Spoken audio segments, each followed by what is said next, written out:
नमस्कार, बहुत स्वागत है आपका रिपोर्टर लाइव देख रहे हैं आप। मैं हूं आपके साथ शिवम सोनी। रिपोर्टर लाइव में हम आपको दिन भर की तमाम महत्वपूर्ण खबरों से रूबरू कराएंगे। तो चलिए शुरुआत करते हैं रिपोर्टर लाइव का सिलसिला। और पहली खबर है, शराब नीति मामले में दिल्ली में सियासत जमकर हो रही है और अब ये आर पार की लड़ाई बन चुकी है। ऐसा हम क्यों करें, बता रही हमारी सहयोगी दीक्षा चौधरी। आम आदमी पार्टी की लगातार मुश्किलें बढ़ती जा रही हैं। आम आदमी पार्टी की मुश्किलें थमने का नाम नहीं ले रही हैं। अब दिल्ली के सीएम अरविंद केजरीवाल को सीबीआई ने समन जारी किया है। 16 अप्रैल को सीबीआई अरविंद केजरीवाल से पूछताछ करेगी, जिसको लेकर अरविंद केजरीवाल ने आज प्रेस कॉन्फ्रेंस करते हुए कहा कि अगर मैं भ्रष्टाचारी हूं तो दुनिया में कोई भी व्यक्ति ईमानदार नहीं है। वहीं बीजेपी ने प्रेस कॉन्फ्रेंस करते हुए अरविंद केजरीवाल पर निशाना साधते हुए कहा कि अगर ईमानदार हैं तो अपना टेस्ट करवाएं। इसके साथ ही अरविंद केजरीवाल और बीजेपी में वार पलटवार का दौर देखा गया। अब देखना यह होगा कि इससे पहले भी सीबीआई इधर एक साइड में मनीष सिसोदिया जेल में बंद है, सत्येंद्र जैन जेल में बंद है। उसके बाद उन दोनों मंत्रियों को निष्कासित कर दिया गया था। अब देखना यह होगा कि अगर अरविंद केजरीवाल की गिरफ्तारी हो जाती है तो दिल्ली में नया मुख्यमंत्री कौन बनेगा। कैमरामैन निक्की के साथ दीक्षा चौधरी, इंडिया वॉइस। कर्नाटक का चुनाव नजदीक है, इसको लेकर तमाम पार्टियां अपने अपने प्रत्याशियों के नामों का ऐलान कर रही हैं। बता रहे हमारे सहयोगी नितिन चौधरी। कर्नाटक चुनावों को लेकर राजनीति सरगर्मी तेज हो गई है। वहीं भारतीय जनता पार्टी ने भी अपनी लिस्ट जारी कर दी है प्रत्याशियों को, लेकिन आज के मुख्यमंत्री बीएस बोमई ने भी आज नामांकन कर दिया है। जेडीएस ने भी अपना घोषणा पत्र जारी कर दिया। इसके अलावा आम आदमी पार्टी के बाद अब एनसीपी भी कर्नाटक में चुनाव के मैदान में दिखाई देगी। शरद पवार की पार्टी एनसीपी कर्नाटक की 40 से 45 सीटों पर अपने प्रत्याशी उतारेगी। अब तक यह 4 मुख्य पार्टी मैदान में थी, जिनमें से बीजेपी, कांग्रेस, जेडीएस और आम आदमी पार्टी शामिल हैं। हालांकि अब शरद पवार की इस घोषणा के बाद प्रदेश में राजनीति और भी दिलचस्प हो जाएगी। शरद पवार ने इसको लेकर कल पार्टी नेताओं की मुंबई मीटिंग में बुलाई थी। एनसीपी के कर्नाटक अध्यक्ष ने कहा कि चुनाव में शरद पवार को 5 से 6 रैलियाँ भी होंगी। वहीं जेडीएस ने अपने मैनिफेस्टो जारी कर दिया है कि इससे महिलाओं का 1 साल में 5 कुकिंग सिलेंडर, प्रेग्नेंट महिलाओं को 6 महीने के लिए 6,000 रुपये, विधवा महिलाओं को 900 रुपये की जगह 2500 रुपये सहायता राशि देंगे। आंगनवाड़ी कार्यकर्ताओं को 5,000 रुपये सैलरी और रिटायरमेंट को 15 साल तक पेंशन भी देने का ऐलान कर दिया गया है। जैसे ही कर्नाटक चुनावों को लेकर ऐलान किया गया था, भारतीय जनता पार्टी ने अपने प्रत्याशी की घोषणाओं को जारी कर दिया था। वहीं कांग्रेस पार्टी की बात की जाए तो कांग्रेस पार्टी भी मैदान में उतर आई है। जिस तरीके से जेडीएस और एनसीपी ने अपने प्रत्याशियों की लिस्ट जारी की थी, तो उसमें शरद पवार ने साफ तौर पर कहा कि जो विधवा महिला है उनको पेंशन दी जाएगी और साथ ही उसके बाद बात की जाए रिटायरमेंट को भी जो है 15 साल तक की सैलरी दी जाएगी। कैमरामैन निक्की के साथ मैं नितिन चौधरी, इंडिया वॉइस। और इधर उत्तराखंड में निवेश जुटाने के लिए प्रदेश सरकार इन्वेस्टर समिट पर जोर शोर से कार्य कर रही है। बता रहे हमारे सहयोगी अभय कैंतुरा। उत्तराखंड सरकार आगामी अक्टूबर-नवंबर माह में इन्वेस्टर समिट का आयोजन करने जा रही है। इस इन्वेस्टर समिट के लिए सरकार ने 50,000 करोड़ का लक्ष्य निर्धारित करा है, ताकि राज्य में 50,000 करोड़ का निवेश हो सके, विकास की जो रफ्तार हो तेज गति से यहाँ पर हो सके। और उसके लिए बाकायदा प्रचार प्रसार का जिम्मा भी सरकार की तरफ से अधिकारियों को दे दिया गया है। इसमें अधिकारी, मंत्री या जो प्रतिनिधि होंगे वो इन रोड शो का आयोजन करेंगे विभिन्न शहरों में, चाहे इंदौर हो, मुंबई हो, कलकत्ता हो, दिल्ली हो। वहाँ पर राज्य सरकार की तरफ से रोड शो का आयोजन किया जाएगा। रोड शो में इन्वेस्टर समिट के लिए लोगों को प्रचारित किया जाएगा और निवेशकों को आमंत्रित यहाँ पर किया जाएगा। इसके अलावा दुबई या सिंगापुर जैसे जो बड़ी कंट्रीज हैं वहाँ पर भी रोड शो के आयोजन किए जाएंगे और उसके लिए बाकायदा सरकार के मंत्री वहाँ पर इस रोड शो का प्रतिनिधित्व करेंगे, ताकि राज्य में निवेश आ सके और निवेश का जो माहौल है उस माहौल का लाभ उत्तराखंड राज्य को मिल सके और यहाँ पर विकास की रफ्तार तेज हो सके। ये कह सकते हैं पूर्व में भी इन्वेस्टर समिट हुआ था, लेकिन जो उसके परिणाम है अभी तक धरातल पर उतना उतर नहीं पाए। लेकिन इस बार उम्मीद है कि धामी सरकार का ये इन्वेस्टर समिट उत्तराखंड राज्य के लिए मील का पत्थर साबित होगा। कैमरामैन नसुनिया साथ अभय कैंतुरा, इंडिया वॉइस, देहरादून। उधर यूपी के प्रयागराज में अतीक के खौफ का खात्मा जारी है। क्या है ताजा अपडेट, बता रहे हैं शोएब रिजवी। माफिया अतीक अहमद के बेटे असद और गुलाम का अंतिम संस्कार प्रयागराज के अलग अलग कब्रिस्तानों में कर दिया गया। इसके लिए बड़ी संख्या में पुलिस के जवान तैनात किए गए थे। चकिया इलाके में जो कसारी मसारी का पैतृक कब्रिस्तान है अतीक अहमद का, जहां अतीक के पिता दफन थे, उसी जगह पर अतीक के बेटे असद को दफन किया गया। हालांकि ये पुलिस के लिए एक मुश्किल चुनौती थी। बड़ी संख्या में लोग जुटने की उम्मीद की जा रही थी। इसी वजह से पूरे इलाके को छावनी में तब्दील कर दिया गया। कब्रिस्तान में उन्हीं लोगों को जाने दिया गया जिनके बारे में पहले से अनुमति ली गई थी या उनका आईडी प्रूफ लेकर के ही उन्हें अंदर जाने दिया। वही गुलाम का भी अंतिम संस्कार महदौरी के इलाके में किया गया। तो कह सकते हैं कि दोनों का इनकाउंटर STF ने किया था झांसी इलाके में। उसके बाद से लगातार ये उम्मीद की जा रही थी कि अब इनका अंतिम संस्कार कैसे होगा। हालांकि इस पूरे मौके पर अतीक के परिवार का कोई सदस्य वहां नहीं पहुंच सका। ये कानूनी उनकी मजबूरी रही या पुलिस का शिकंजा रहा कि अतीक के परिवार का सदस्य कोई भी सदस्य वहां पर नहीं पहुंच सका। इस तरह से कह सकते हैं कि अपने परिवार के सदस्यों के बगैर अतीक का जो बेटा है उसका अंतिम संस्कार किया गया। वही गुलाम के जो पत्नी के जो पति थे उनकी तरफ से ये व्यवस्थाएं की गई थी, उनका अंतिम संस्कार कराया गया था। साथ ही साथ अब पुलिस जो है लगातार अतीक और अशरफ से पूछताछ कर रही है और इस पूरे मामले में ATS की भी एंट्री हो चुकी है। ATS जो तमाम तरह की जानकारी आई थी कि पाकिस्तान कनेक्शन हो सकता है, असलहों का ज़ख़ीरा मिल सकता है, इसको लेकर के अब ATS लगातार उनसे पूछताछ कर रही है। चूँकि अतीक और अशरफ की रिमांड 17 तारीख तक है, इस बीच में न सिर्फ पुलिस की टीम लगातार उनसे पूछताछ कर रही बल्कि ATS भी अब पूछताछ कर रही है और वो तमाम चीज़ों और वो तमाम सवालों के जवाब ढूंढने की कोशिश कर रही है जो पिछले दिनों चर्चा में रहे हैं।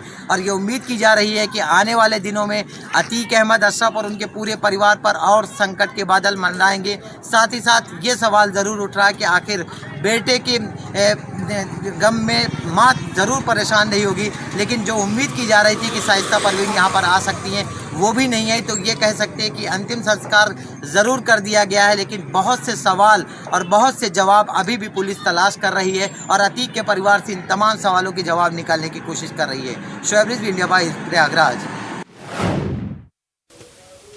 उधर बिहार के मोतिहारी में एक बार फिर से जहरीली शराब के चलते मौत का तांडव मचा है। बता रहे हमारे सहयोगी धर्मेंद्र कुमार। एक बड़ी घटना सामने आई है जो तिरकौलिया के लक्ष्मीपुर में शराब पीने से कई लोगों की तबीयत खराब, जिसमें 4-5 आदमी की मौत हो गई है, जिसमें 2 की 100 दफना दिया गया है। जब इसकी जानकारी पुलिस विभाग को मिली और हॉस्पिटल को मिली तो हॉस्पिटल की टीम ने पहुंचकर गांव में जांच कर रही है। लोगों को बताया जिसकी स्थिति जैसा हो रहा है उसको मोतिहारी रेफर किया जा रहा है। आपको मैं बता दूं कि जहरीली शराब से करीब इस गांव में 10 से ज़्यादा लोग गंभीर रूप से घायल हुए हैं, जिसकी इलाज चले, जिसमें 2 को मुजफ्फरपुर रेफर किया गया।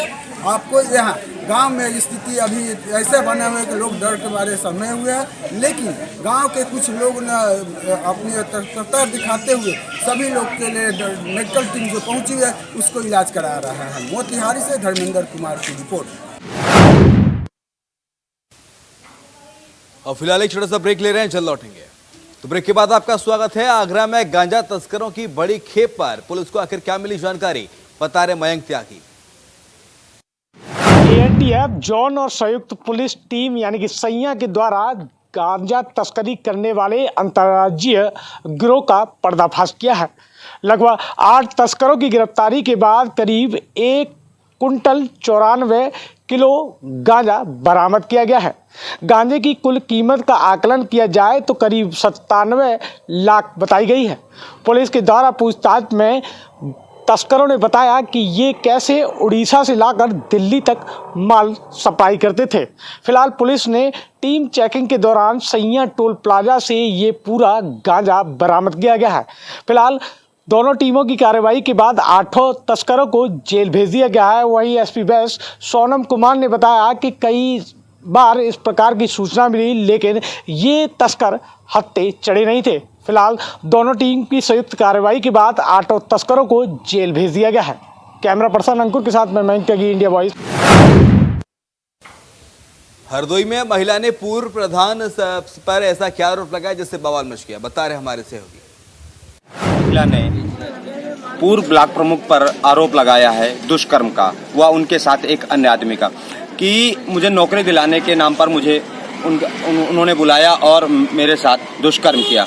हालांकि पूरे मामले में जब इसको पुलिस ने इस पर जांच करी और उसके बाद में जब जांच पड़ताल करने के बाद में पुलिस ने जाना बताया। हालांकि उसके जब महिला के पति से जब बात हुई, रामू नाम है उसका, जब उसके पति ने बताया कि हमारी पत्नी मानसिक रूप से डिस्टर्ब है, जो कि वो रोजाना लोगों के ऊपर इस तरीके का आरोप लगाया करती है। हालांकि उसके पति ने बताया पूरा ये राजनीतिक मामला है, इसके ये हमारी पत्नी किसी के कहने के चलते ये आरोप लगा रही है। इस पूरे मामले में दोनों तरफ से जो तहरीर दी गई है, पति ने भी तहरीर दी है, एसपी से न्याय की गुहार लगाई कि हमारी जो पत्नी ने आरोप लगाया है उसको अमल में न लिया जाए, उस मामले को खारिज कर दिया जाए। हरदोई से आनंद त्रिवेदी, इंडिया वॉइस। रायबरेली में तेज रफ्तार ट्रैक्टर ट्रॉली ने 2 की जान ले ली, बता रहे हैं राजू तिवारी। जिले में रफ्तार का कहर लगातार बढ़ता जा रहा है और मार्ग दुर्घटनाओं में लोगों की मौत हो रही है और मौतों का आंकड़ा भी लगातार बढ़ता जा रहा है। ये कम होने का नाम नहीं ले रहा है। ताजा मामला रायबरेली जिले के डी परसदेपुर मार्ग पे का है, जहां पर एक तेज रफ्तार ट्रैक्टर ट्राली ने बाइक सवार जा रहे 2 लोगों को टक्कर मार दी, जिसके बाद दोनों की ही मौत हो गई। आपको बता दें पूरा मामला रायबरेली जिले के डी परसदेपुर मार्ग के पास बुधई का पूर्वा पेट्रोल पंप का है, जहां पर एक राजेश अपने बाबा को लेकर जा रहा था। जो सामने से ही आ रही ट्रैक्टर ट्राली ने उनको जोरदार टक्कर मार दी, जिसके बाद दोनों की ही मौत हो गई और वहां पर स्थानीय लोगों ने पूरे घटना की सूचना स्थानीय पुलिस को दी। घटनास्थल पर पहुंची पुलिस ने ट्रैक्टर ट्राली और चालक को हिरासत में लेकर पूरे मामले की पड़ताल में जुट गई और वहीं दोनों शवों को जो है पोस्टमार्टम के लिए पंचायतनामा भरा कर रख लिया, जिसके बाद परिजनों को सूचना दिया तो परिजनों के आने के बाद पूरा कोहराम मच गया और परिजनों में रो कर उनका बुरा हाल देखने को मिला। लेकिन देखा जा रहा है कि इस तरह से अनियंत्रित जो ट्रैक्टर ट्राली हैं और जो इस तरह के वाहन हैं उनसे लोगों की जो मौत हो रही है उस पर किसी प्रकार से जो स्थानीय प्रशासन है वो ठोस कदम उठाता हुआ नहीं दिखाई पड़ रहा है, जिससे लगातार जो ड्राइवर हैं वो बिना लाइसेंस के भी रोड पर फर्राटा भरते हुए दिखाई पड़ते हैं। लेकिन अगर बात करें कार्यवाही की तो कार्यवाही मात्र खाना पूर्ति ही होती है, क्योंकि बिना ड्राइविंग लाइसेंस के भी सड़कों पर फर्राटा भरते हुए ड्राइवर चलते हैं, जिसके कारण सड़क हादसों में वृद्धि देखी जा रही है। Raju Tiwari, India voice, Raebareli. उधर महाराष्ट्र के रायगढ़ में 200 फीट गहरी खाई में बस जा गिरी, इसमें कई लोगों की जान चली गई, बता रही हमारी सहयोगी जूही। के रायगढ़ में एक पैसेंजर से भरी बस जो है गहरी खाई में जा गिरी, जिसमें 13 लोगों की मौत हो गई। वहीं इसमें 28 लोग जो है वो घायल हो गए हैं। आपको बता दें कि इस हादसे के बाद से जो लगातार पुलिस और रेस्क्यू टीम जो है इसको लेकर रेस्क्यू कर रही है, और यह हादसा जो है महाराष्ट्र के मुंबई पुणे हाईवे पर हुआ है, जो कि बोरघाट के नज़दीक बताया जा रहा है। तकरीबन 200 फीट गहरी खाई में बस जा गिरी, जिसमें 40 से 50 लोग सवार थे। हादसे के बाद आनन फानन में रेस्क्यू टीम मौके पर पहुंची और राहत बचाव कार्य शुरू किया गया। टीम ने 25 से अधिक घायल लोगों को बाहर निकाल लिया है। सभी घायलों को खपोली नगर पालिका के हॉस्पिटल में एडमिट कराया गया है। बताया जा रहा है कि हादसे का शिकार हुए लोग गोरे गाँव के किसी एक संगठन से जुड़े हुए थे। ये सभी लोग किसी कार्यक्रम में शामिल होने के लिए पुणे गए थे और वहां से वापस लौटने के दौरान जो है यह हादसा हो गया। हादसे की जगह के कई वीडियो और तस्वीरें सामने आई है, जिसमें रेस्क्यू टीम लोगों को खाई से बाहर निकालने की लगातार कोशिश कर रही है। इन तस्वीरों में साफ तौर पर देखा जा सकता है कि जो बस है वो काफ़ी ज़्यादा क्षतिग्रस्त हो गई है, उसके परखच्चे उड़ गए हैं और लगातार जो है इसे लेकर रेस्क्यू किया जा रहा है। कैमरामैन निकी के साथ मैं जूही, इंडिया वॉइस। देश में कोरोना की रफ्तार तेजी के साथ बढ़ रही है और एक बार फिर से रिकॉर्ड तोड़ कोरोना मरीज सामने आए हैं, बताना हमारे सहयोगी विशाल मिश्रा। देश में कोरोना के आंकड़े एक बार फिर डराना शुरू कर दिया है। कोरोना के लगातार बढ़ते मामलों को देखते हुए स्वास्थ्य विभाग भी अलर्ट हो गया है। आज अगर कोरोना की बात करें तो 10,753 नए कोरोना के केस मिले हैं, तो वहीं 27 लोगों ने अपनी जान गंवाई है, जिसको देखते हुए अब स्वास्थ्य विभाग ने एडवाइजरी जारी कर दी है कि जो पहले जो नियम थे कि सोशल डिस्टेंसिंग बना करके रखना और इसके साथ साथ कोरोना से बचने के लिए आप ज़्यादा से ज़्यादा भीड़ भाड़ इलाके में ना जाएं और कोरोना को जो गाइडलाइंस कोरोना के हैं उसका पालन जरूर करें। इसी के साथ ही डेली पॉजिटिविटी रेट 6.78% रिकॉर्ड किया गया है। ये शुक्रवार को 5.01% था। वहीं 7 दिनों की पॉजिटिविटी रेट की बात करें तो ये 4.49% दर्ज की गई है। कई राज्यों में मामले तेज़ी से बढ़े हैं। इसको लेकर के स्वास्थ्य विभाग ने सतर्कता बरतने की सलाह दी है। शुक्रवार की बात करें तो देश में 29 लोगों ने कोरोना से जान गंवाई थी। सबसे ज़्यादा केरल में 9 लोगों की मौत हुई थी। दिल्ली में शुक्रवार को 1500 से अधिक कोरोना केस दर्ज किए गए। वहीं संक्रमण दर 28% रही। दिल्ली में पॉजिटिविटी रेट 27.77% रिकॉर्ड की गई है। तो देश में लगातार कोरोना के मामले बढ़ रहे हैं। कोरोना के आंकड़े की बात आज करें तो 10,753 नए मामले आज आए हैं, जिसको देखते हुए अब स्वास्थ्य विभाग भी अलर्ट हो गया है। और खास बात यह है कि अब इस आंकड़ों को देखते हुए लोगों को भी सतर्कता बरतने की जरूरत है। कैमरामैन निकी के साथ विशाल मिश्रा, इंडिया वॉइस, नोएडा।